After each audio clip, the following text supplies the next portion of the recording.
I remembered how to do some of this. We'll see if that ends up being true. Probably forgot something else. Welcome back to the stream or to the YouTube channel, because I think I will upload this video and maybe a series to YouTube. I'm trying out something new today. An idea I've been thinking about in a different way for a long time, which is speaking about mood or making how you're feeling at a particular time an occasion for writing or reading. Thinking is great too, but specifically for thinking about communicating it to others. How would you do that? And a lot of the historical work that I'm doing, that I'm engaged in, is kind of looking at, well, how could we identify those moments when people are doing that, and when they're doing it, what do they do? How do they communicate something so subjective, so personal as mood? And what even is mood? All that kind of stuff. And I'm also rereading, hard to say with a book like this, because it's always new. Michel de Montaigne, the essays. And really our word essay kind of comes from him and his use of essay. I'm wondering if it's better that maybe I move this to the other side. Yeah, I don't like that too much anyway. Either way. Let me shrink it down a little bit. Okay, great. So, yeah, the essays, which for him means something like an attempt or a test. And Montaigne he had a kind of political career, and the jury's out on whether it was successful or not. I'm talking about 16th century France. It's difficult to gauge political success today. I think probably by my standards and many people's standards, there's very little political success anywhere in our own moment or in history either. So whatever we think about Montaigne's political career, he retreats, the famous version of the story, and again, this might be a little bit mythological. He retreats to his manor. He's kind of an aristocrat. And he is an aristocrat. Let's say he's an aristocrat. And kind of minor one, but an aristocrat. And he says that he's just going to write down his self. He's going to kind of try to communicate himself. But rather than trying to communicate himself as someone else did a kind of century later, which is saying, like, here are all of the truths about myself, about my family, about my dreams, about going through this whole weird series of what would a self be composed of? Here's all the facts that would fit in there. And that's an interesting book too, which maybe I'll talk about another time. But Montaigne's a much better book, even if the other one's interesting. And it's very interesting. And what he describes what he's doing as is tracing the progress of his humors. And if you know about, let's call it ancient medicine or antique medicine, the humors were these principles in the body. They were material, but their various combinations and the things that they carried, often they carried spirits or other kinds of nourishment in the body, depending on which one we're talking about and the idea that's happening. But they also carried ideas, literally. What was in the spirits were kind of ideas in a weird way. So they did a lot of stuff. And the different combinations of these humors and their temperatures would lead to different effects, both healthy effects, the features that were represented in our character, like loquaciousness might mean you have a lot of heat, or kind of taciturnity might mean that you're kind of cold and earthy. Whatever the idea was there, when he was talking about tracing the progress of his humors, I don't know how seriously he meant that, whether he meant it quite literally of saying, well, if the humors express all these things about our personalities, if I write about some idea I'm having on a particular day, you'll be able to see these kinds of changes, these material changes that are happening in my body. He might have meant that. And that's interesting in its own right. But I think really what he meant was his humors were the kind of moods that he found himself in. And mood wasn't just a kind of stimulus response idea here. That's why I like preserving that idea of humors a little bit, because they're already principles that are in us, they're part of us, and they kind of get emphasized on the basis of all of these other causal factors of things that are happening around us. Some of them are like what we ate.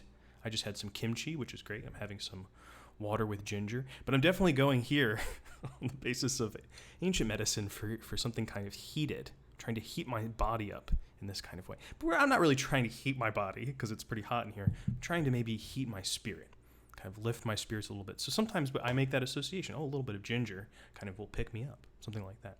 So those kinds of things might affect us. But the other things that might affect our humors are things that we're thinking about and events in our lives, all that kind of stuff, big picture stuff as well as these kind of little tiny mundane effects. So I think that that's a really interesting way of thinking about mood, that moods are kind of that complex effect that we get from being at the nexus of all of these different causal and contributing factors of who we are and what we feel at a particular moment, what we're aware of, what we're sensitive to. And mood captures all of that, even though we can't necessarily know mood. We can't really know mood in the sense that we know other objects because it's so complex. We can only see, in some sense, its effect, and its effect is always partial. So moods are really interesting if you want to put it in a philosophical register. Moods are really interesting just because as objects, they have this kind of natural complexity to them. Excuse me.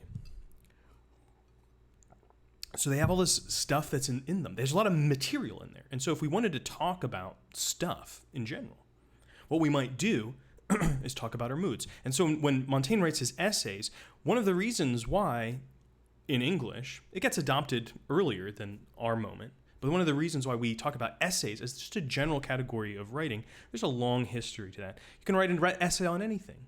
It's really because Montaigne found, in looking at his moods and their changes, the whole world, or the whole world that he was sensitive to. He found as much in his mood as he himself could possibly experience. He found the kind of range of humanity as measured by him, which is something that you might always want to expand. You might have that kind of ethos. And that's one of those big kind of ethical decisions. Well, what kind of person do I want to be? One way we might think about that question is, how much am I sensitive to? How large is my world? And when I look into my concerns, what do I find? Do I find a small world or a big world? What does that say about me? So that is a preamble to what I'm thinking about doing today, which is kind of taking that same idea, but rather than like Montaigne writing essays on particular topics, and I have the book here, as I showed a moment ago. And they have great titles.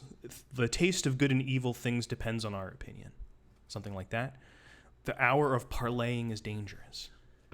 But also things like on practice, or on the uncertainty of our judgment, or on solitude. Whatever was kind of his concern at the moment, he would just write something about that.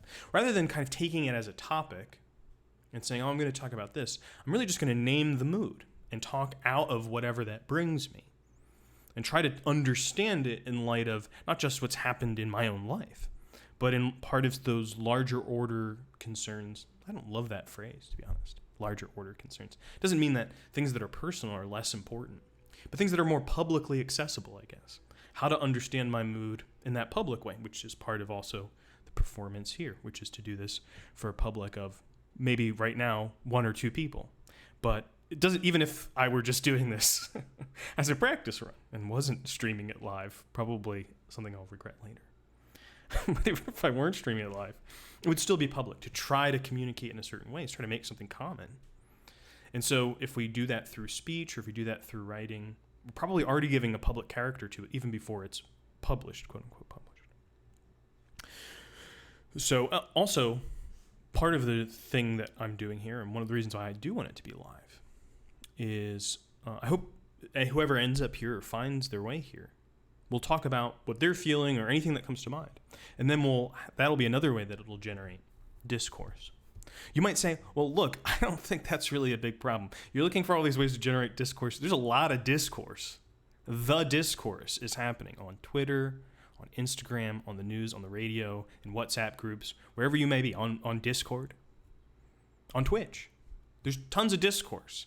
We're swimming in it. We're drowning in it. We need maybe a little bit more practice with silence. And I would agree with you about all of that. But I think that rather than seeing the problem with being like, oh, there's just a lot of it, the problem is that we need less of it.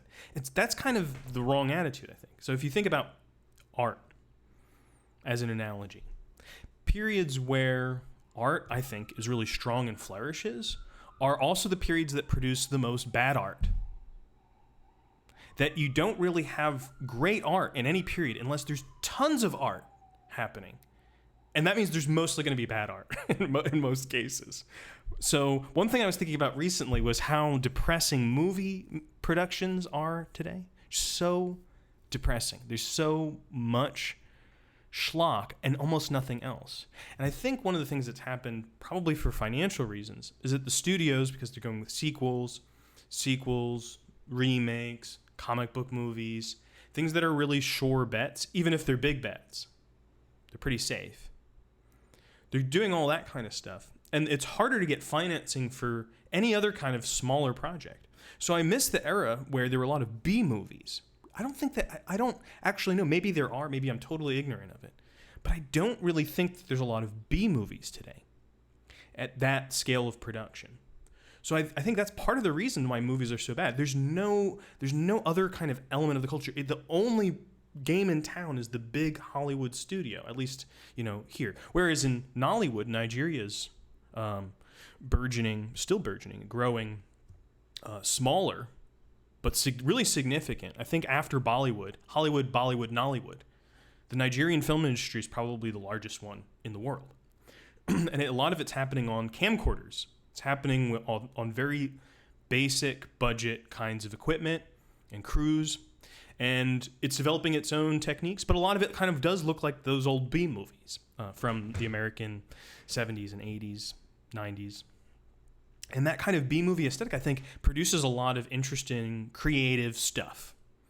And even if by itself we wouldn't uphold most of that and say that's a great work of art, that a culture of art probably produces very little great art. It produces a lot of art. And so with discourse, I think that even though it can be quite depressing to be in a moment where you look around and you're like, wow, things really suck. The way that people are talking is really depressing to me. And maybe I also feel like I contribute to that, as I sometimes feel. That's maybe the worst part of the feeling. Oh, but gosh, I'm kind of contributing to that. I don't think I have anything different to offer sometimes. Maybe you feel that as well. One of the things to do is to kind of not necessarily celebrate any moment of the discourse, but just the fact that we have it at all, that there might be some better production of it. But it will come from that feeling of saying, that's no good. How can we do better? But we have lots of examples of what's not good. We can find a better path than if we have one example of what's not good. Then we might overcorrect and say, I thought that the big problem was someone was just kind of being rude. And so I thought it would just be completely open and polite. But that didn't solve all these problems because we still ended up having these bad exchanges. They're really low quality exchanges. So maybe that's not the only problem is rudeness. Maybe there's a deeper set of problems. So if we have all of these different examples, a menagerie of bad discourse, we'll have a better judgment of what would make it better. I would say, not that, not that, not that, not that, not that. These are all bad examples. And thank you very much, bad examples, because now you've informed my judgment. So what I'm trying to attempt to do is to think about what do we do with those moments in discourse where we find ourselves at a moment where we don't know anything. I don't know why I'm feeling the way I do. I just feel this way. And how can we still make that purposeful? So I'm going to try to put some of my money where my mouth is, because I've been talking about this stuff in historical register and say, well, why don't I try it out? Why don't I try to communicate a mood and try to understand it for myself, but in a public mode? So that's what I'm going to do. So what have I been feeling? I've been feeling a little bit today, but for a while. I think today it kind of got pronounced in a certain way by a couple things that happened, but mostly just probably a general movement pointing in a direction. I'm feeling a little numbed out. Feeling a little bit numb. But really numbed out, I think, is the phrase I'd like to use to describe it. And part of it is obviously active. And I think during the pandemic, there was a lot of what people were calling doom scrolling happening. I don't love that phrase. Maybe I'll talk a little bit about why. But whatever people were calling it, I'm sure that I was definitely doing a lot of it as well. Just kind of spending a lot of time late night on my phone, looking at things about often the coronavirus, often the news, and then, maybe 13, 14 months into the pandemic, I didn't decide to stop doing it. Some people kind of announced with great pride they weren't going to do it anymore. They decided that was bad. And they're going to go out and hike and see natural beauty. I think there's a reason why people always choose natural beauty as the response to these moments of feeling like the social fabric is broken, or maybe for you it feels like, wow, everything's just turned to shit. And everyone's deluded, or maybe it feels something to you like, wow, there's so much negativity. I can't stand that. There's lots of different versions of that feeling, and people describe it differently. And I think it comes from different understandings of what's bad. But whatever where your judgment you're coming from is about, that feeling that, okay, I need to go out to nature. Why nature? Well, nature is this imagination of a place where there's no social domination. There's no differences in social hierarchy. There are natural differences. There's predator and prey. But typically when we go out to nature to kind of re-experience natural beauty, we're not thinking about the predator-prey relationship. And even if we do, maybe we kind of moralize upon it, or we make it kind of nice for ourselves, and it represents some truth really about us. It's always about human beings in the end, isn't it? And so the natural kind of gets posed against the social or the political, the fallen human world. And that's kind of where we go. But for a bunch of reasons, I actually did think about taking some more trips, but obviously we couldn't take as many trips, or really any trips, during the lockdown. And then even after that moment of lockdown, some hesitancy or questions about what kind of travel is appropriate. So didn't have that experience of kind of like getting a huge breath of fresh air. And I think really what I did was turn into things, small concerns that I had, things that I enjoy, things that I like in life, but are not connected to at least in the sense that I initially would feel about them, to the things that really matter. And so what does that mean, that experience of not focusing on something? We could just imagine it as like turning your head away, just kind of moving my head in a different direction. I see that there's something over there, but there's something else over here too. Just shifting focus, as people talk about a lot of times. That's one way to think about it, but that's not how it felt to me. What it felt like was I was kind of either by crushing or by injuring in some way that invisible organ that goes out and touches the other parts of the world and senses them and brings me and my own experiences and sense of things into some sensuous contact with a distant part of the world. That obviously very mediated kind of contact, but that doesn't make it any less real contact for me anyway. And kind of doing damage to that, being like, don't use that organ. Don't use that appendage, whatever it might be. So that might practically look like reading some less news, spending more time on my hobbies. Could be things like that.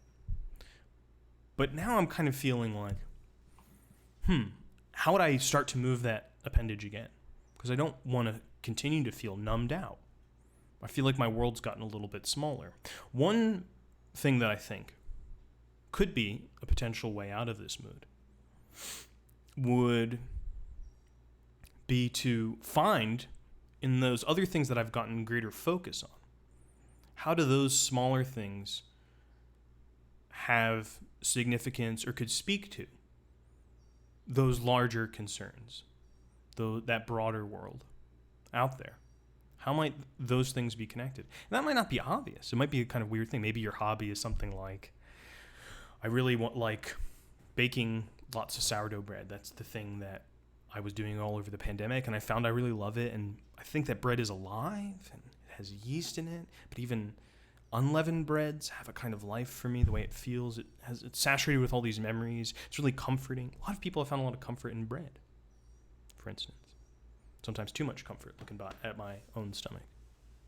So maybe something like that. Well, what is the relationship of bread and sourdough and this kind of hobby to these all this suffering in the world, or to all of the kind of big political questions or the questions of climate change. And at first it might seem like the most distant thing possible.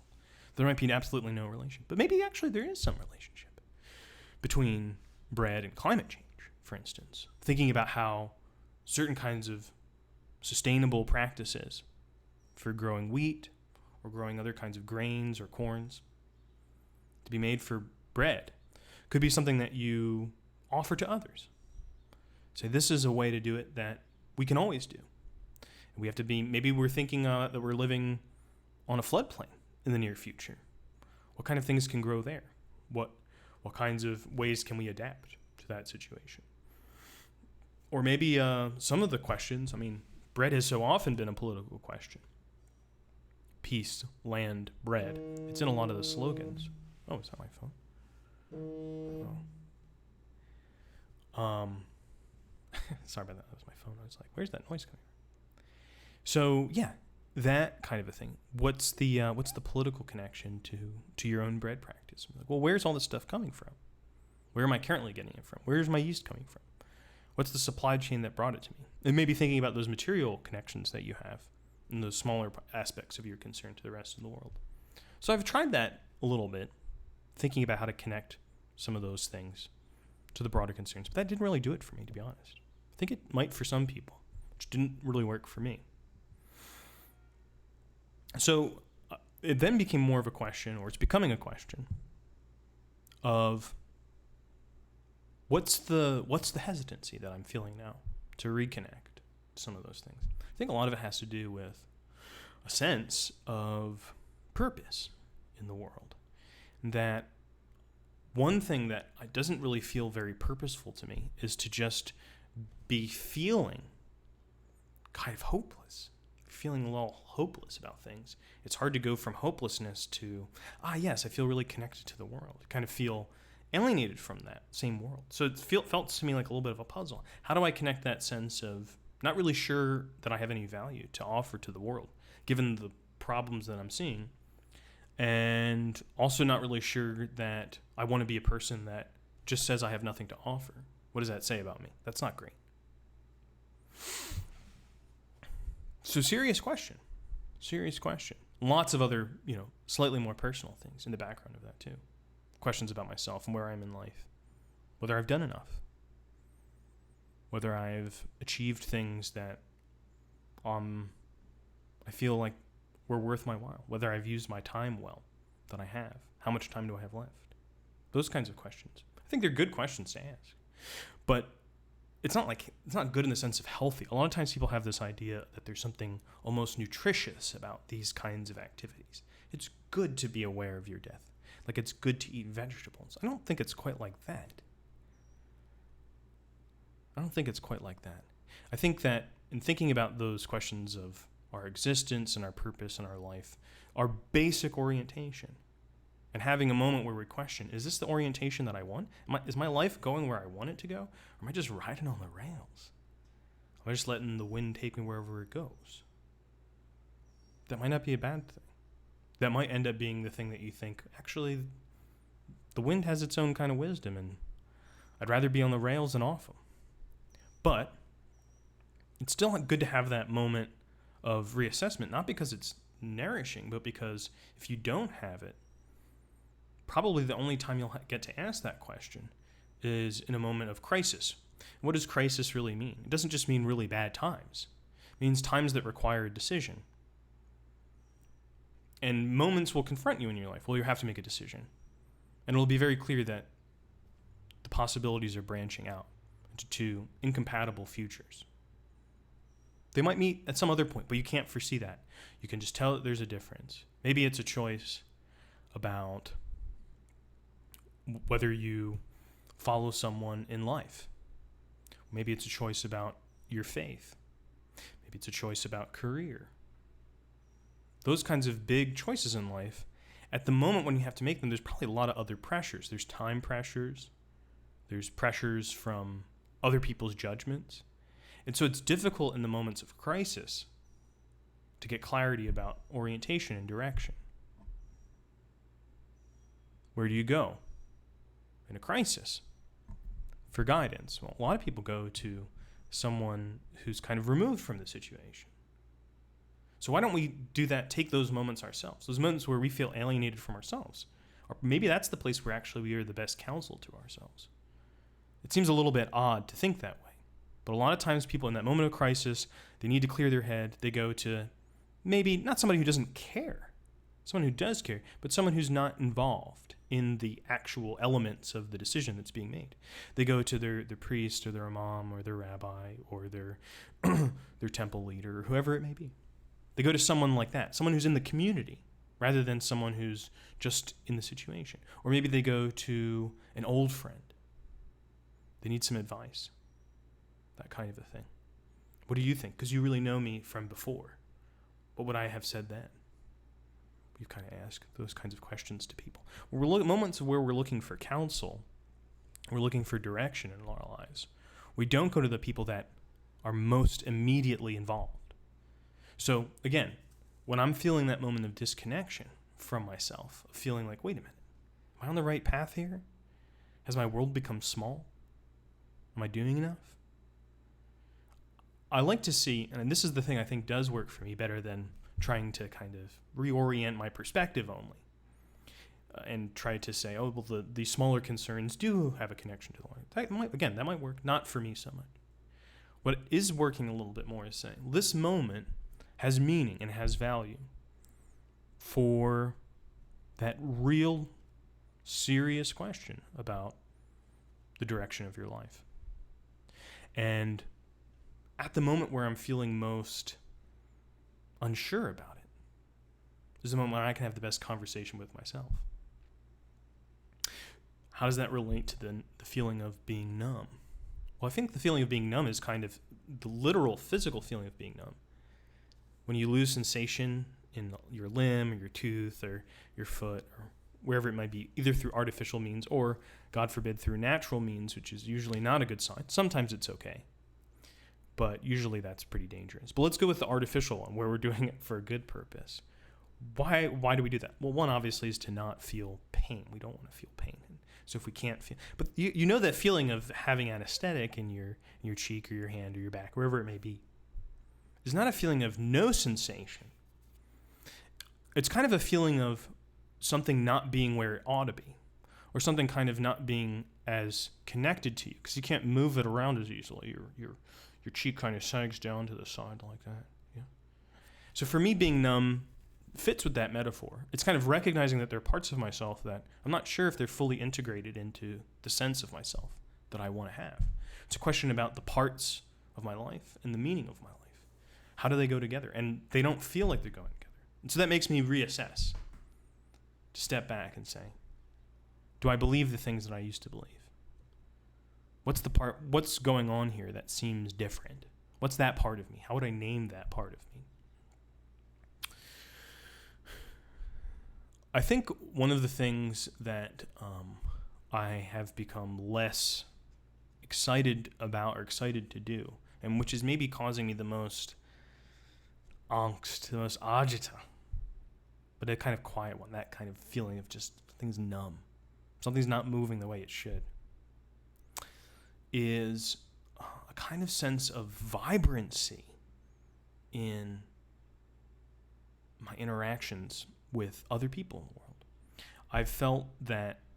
I've always felt that it's kind of my responsibility to experience that vibrancy.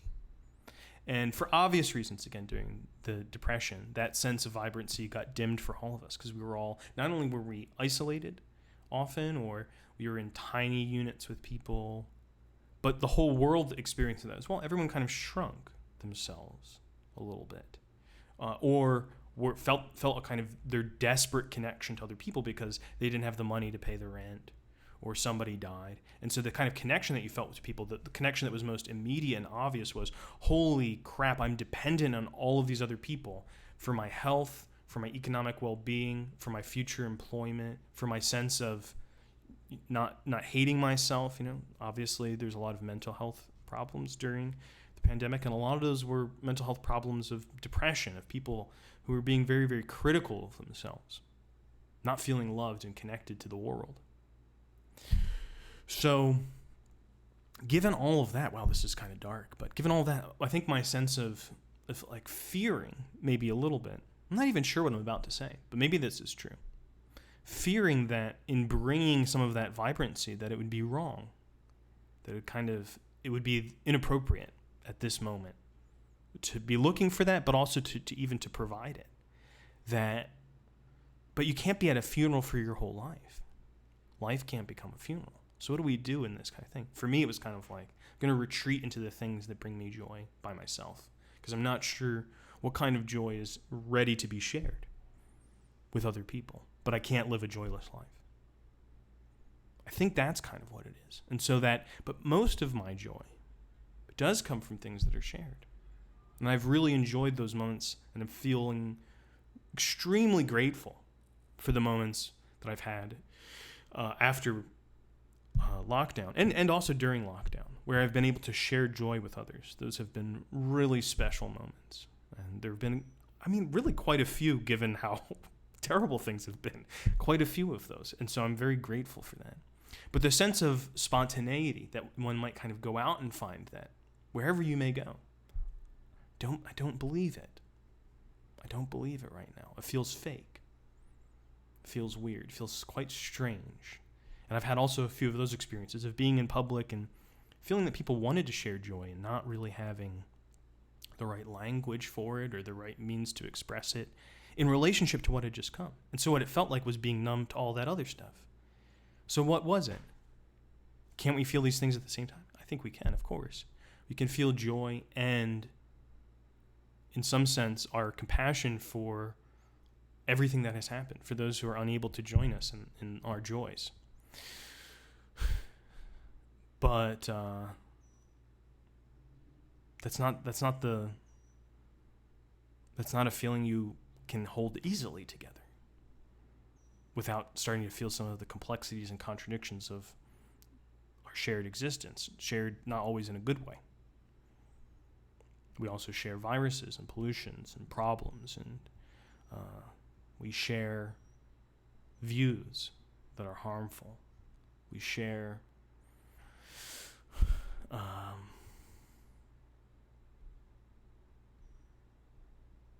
misery with others. As the old adage goes, misery loves company. So thinking about how I might be kind of sensitive again to that wider range of feeling, not to retreat into a private self. It has been, to come full circle, something about this book that is motivating me to try look at things a little differently. To look at the retreat that people have often ascribed to Montaigne. He retreated away from the wars of religion at these moments when Protestants and Catholics were really at each other's throats, quite literally. St. Bartholomew's Day Massacre, which you remember from school, something like that, where there were extreme violence, and violence carried out by people who, not just by soldiers, but by people who before had lived side by side, houses for decades, maybe generations. That those kinds of, that eruption of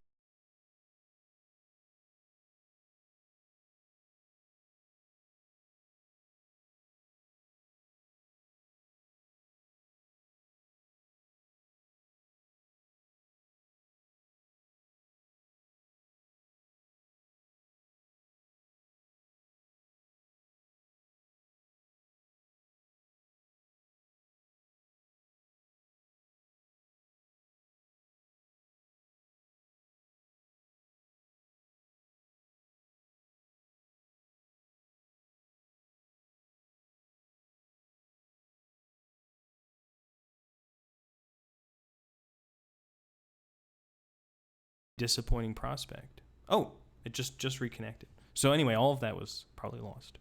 Maybe for the best. Really what I was saying was about this idea of retreating.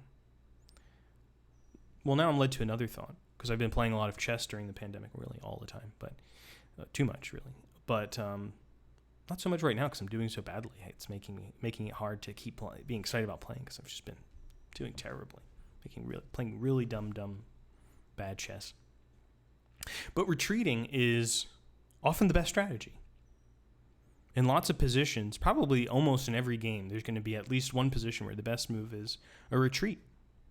You're going to move a piece back so that you can relocate it, you can put it on a better square, so that you don't end up defending it and making your whole position about defending a piece that was placed on a bad square. But it wasn't necessarily a bad square until your opponent made a move that made it a bad square. Sometimes at that moment where you moved it the first time to a particular square, it was the right square. So you'll see when you're studying openings at a certain level of depth that sometimes a certain line that is commonly played will move a piece, the piece will be attacked or the position will change, and the piece will be moved back. You have to move it out, and then you have to retreat it to reposition. You have to see whether you need to reposition it in a certain position. I think that that's the kind of retreat that might be a way out of just the feeling of numbness. That not necessarily to go from numbness to reconnection, back, baby, but to go from numbness to a sense of taking a step back from a position that had been previously held and reassessing the fuller position. Where does that stand in light of everything else? So that might be a belief, that might be a personal belief, it might be an idea, it might be a project, it might be a career decision, taking a step back, reassessing. And from that position of retreat, to use that time to think about what kinds of possibilities there are for coming up with a new position. So that's what I'm thinking about in terms of numbing out. I wonder if there's lots of people that have also thought about numbness and the kind of state of numbness, not just Pink Floyd and they're comfortably numb. I'm not a huge fan of Pink Floyd, to be honest with you. Ooh, the ginger's quite nice. Oh yeah, and if you're here, feel free to say whatever you want. We can chat. I can talk forever. That's not really a problem for me. That's one thing that I have not had a problem with too much in my life. Running out of stuff to say. I don't sometimes run out of interesting stuff to say, but I don't usually run out of something to say. Yeah. One idea was from Georg Simmel, who's a thinker, was that city life, metropolitan life, is what kind of numbs us out. Because there's so much stimulus, so many different things. I'm not giving the best representation of the argument, but that kind of idea I see in a lot of other places where, the kids today are kind of all savvy and cynical because they've seen too much. They've been exposed to too many different forms of media. They've seen too much sex and violence on TV, and they kind of get these ideas about it, and they don't kind of turn out wrong. What's wrong with my granddaughter kind of experience that a lot of people have. Then we get numbed out. Also, some people think, from a process of desensitization, that the intensity of the images of violence, we can't hold that much intensity. It's almost an economic principle that I have a little shelf in my brain for intense images, and when it gets filled up, I have to sweep the whole thing out and then hold it at bay for a while, keep the dam wall up, that kind of a thing. And so then we just become blasé. Another term for it comes from that idea of the metropolitan life. I don't think this is at all true. I think this is absolutely wrong. I don't think it's at all true. I don't think that you'll find that people who live, just because they live in a countryside or a rural area, are not going to have this experience of feeling numb and feeling disconnected from the world, feeling angry about the world and that anger turning into numbness, the feelings of helplessness. I don't think that's at all, because people tend to think that our world is a lot more to do with what's immediately around our physical surroundings, and that does affect us in a lot of ways. It affects what we see of the world, how we interact with it, but it's mostly because the stuff that's in our physical surroundings is how the world is mediated to us. That I happen to live in a country where I have relatively easy access to all of this electronic media, and that those forms of mediation are really what shape my world. It's not the block that I live on. One thing that you can think about is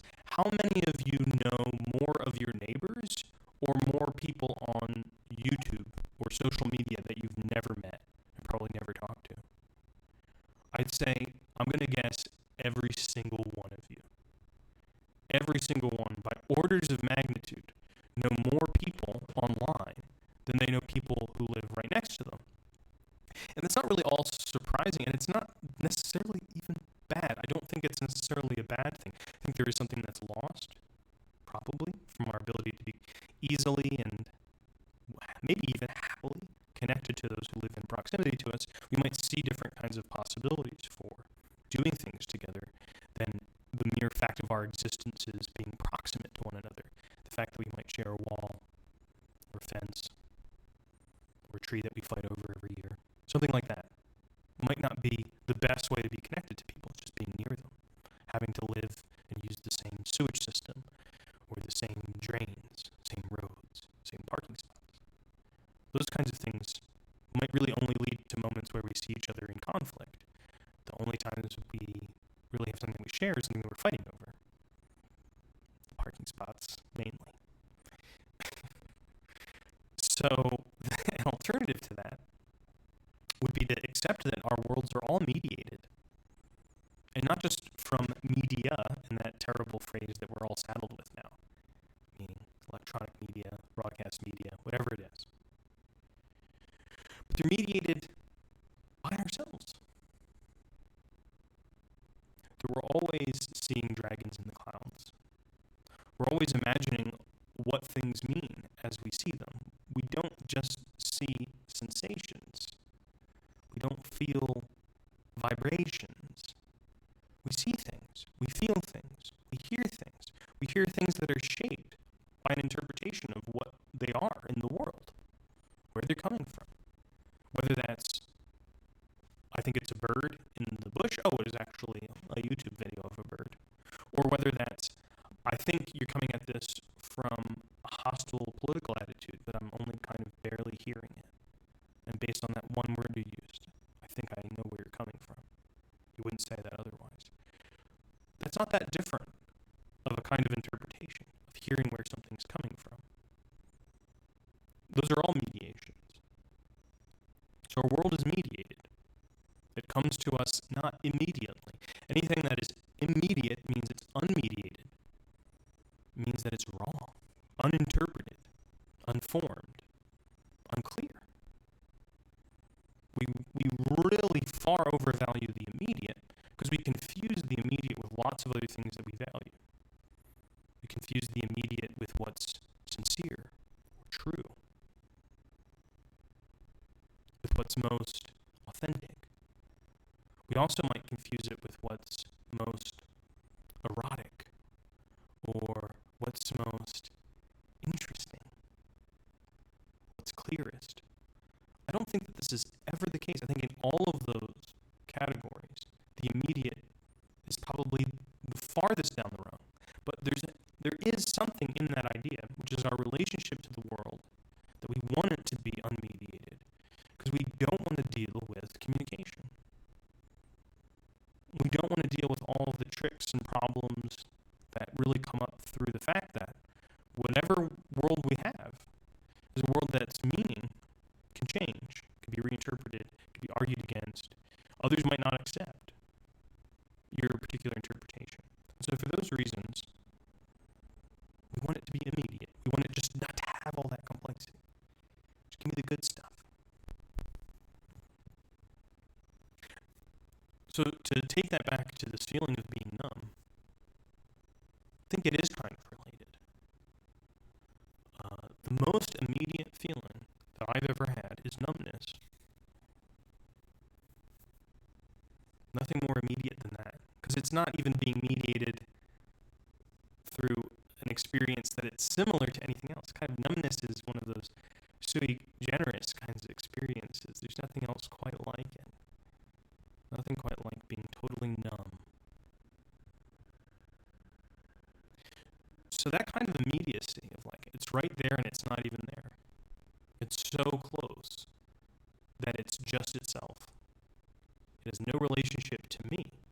Therefore, it's objective, almost, even though I experience it as part of me, a subject. I like to think about myself as a subject. Maybe you don't, but it works for me.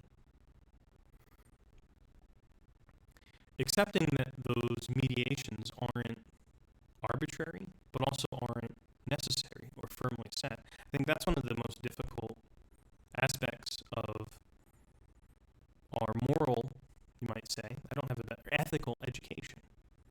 It's not really done in school. And a lot of times it's not really done at all. And unfortunately, I think a lot of our technical education, or education that is focused on knowledge, knowing, that the outcome of education is knowing stuff, rather than imagining, sensing, wondering, opining, hoping, inquiring, so many other things that one would hope an education would result in, that would be activities that would be ongoing, and not just a kind of static state of knowledge. It's always there until it's forgotten, which it almost always is, pretty quickly. For most people's sense, anyway, of school. They forgot the facts. But, yeah, I don't think that's what we need. What we really need is a way of accepting all of those mediations as being meaningful, but also there are others that are possible. It's a hard position to hold together, kind of like it's hard to hold together the feeling of sharing joy and the feeling of life is suffering. How can we hold all of that together? I don't know myself, but maybe knowing isn't the answer we need for this kind of a question. It's that question of stopping to take this as a moment for the future. My moment of feeling kind of numbed out is preparation for a crisis that's going to come in the future, where I won't have the opportunity to hop on a Twitch stream and talk into the void, orating at pillars for almost an hour at this point. And being able to do that makes me feel really grateful. It feels a lot of gratitude. I guess that's what I'll end on, unless there are other things that other people want to say, which is how this feeling kind of might turn into gratitude.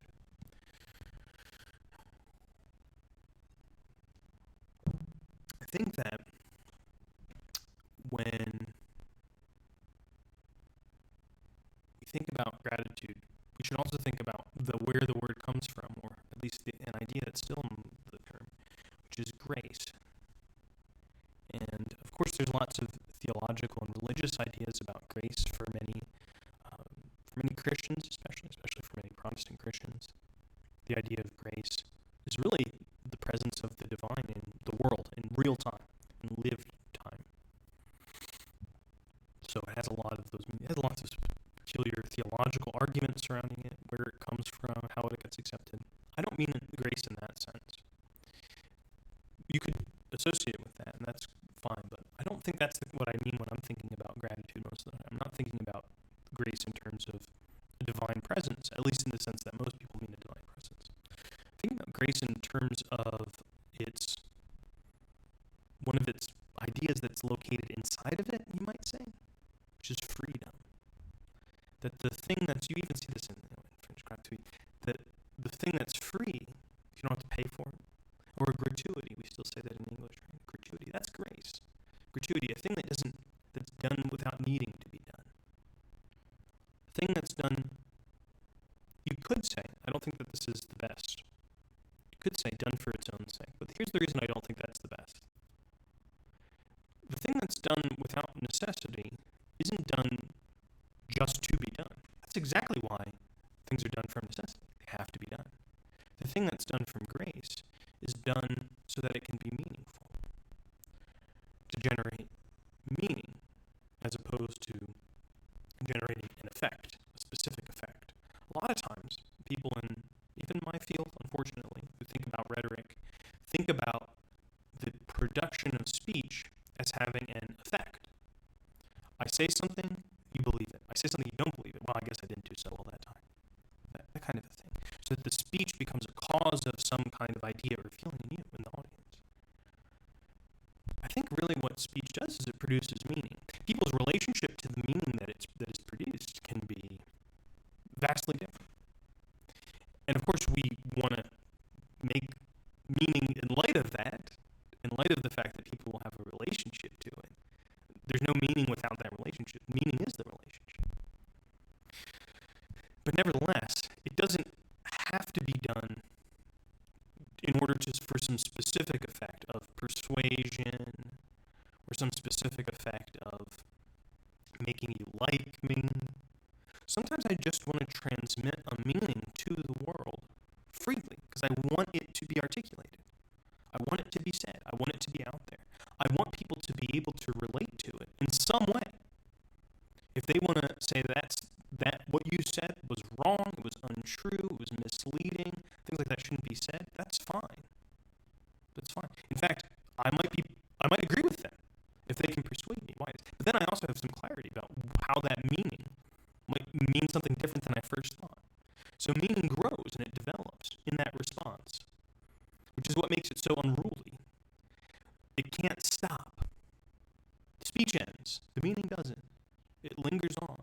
And it might even linger on through us and in our speech and in our bodies and our thoughts. Long after we've forgotten the speech where the meaning began.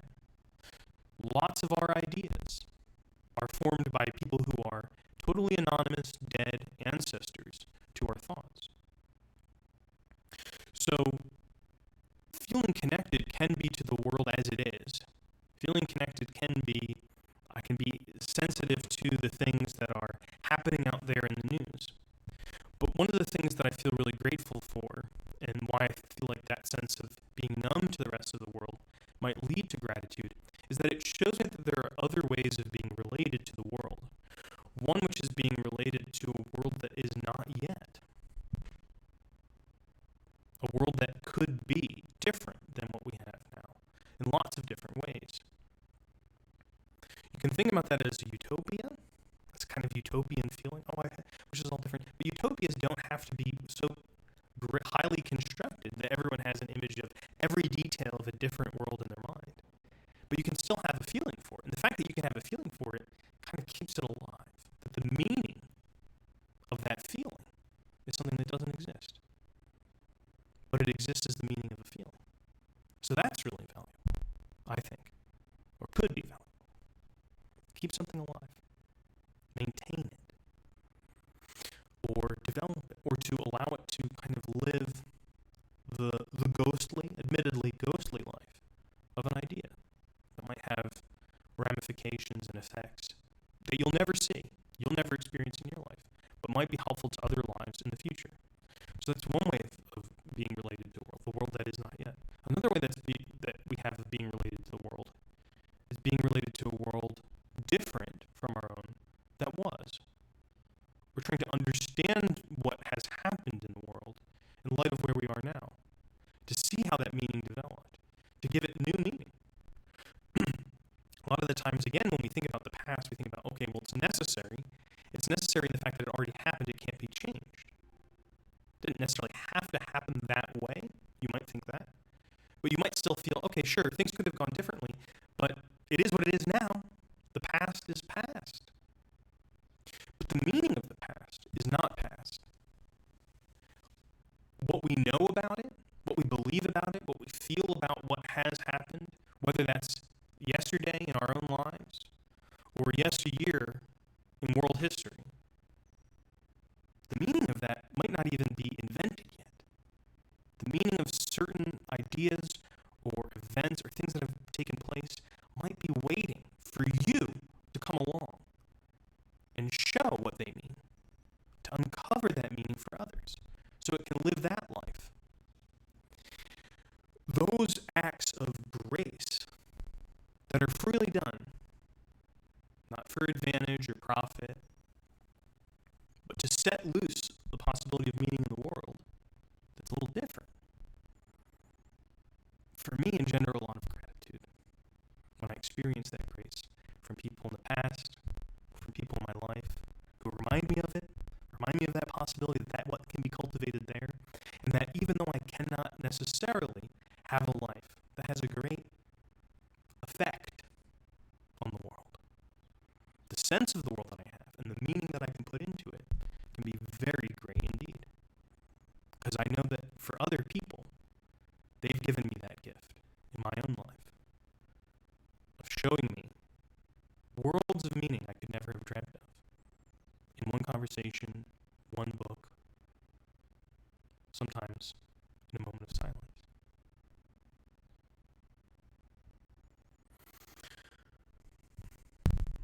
I think I'm going to keep doing this.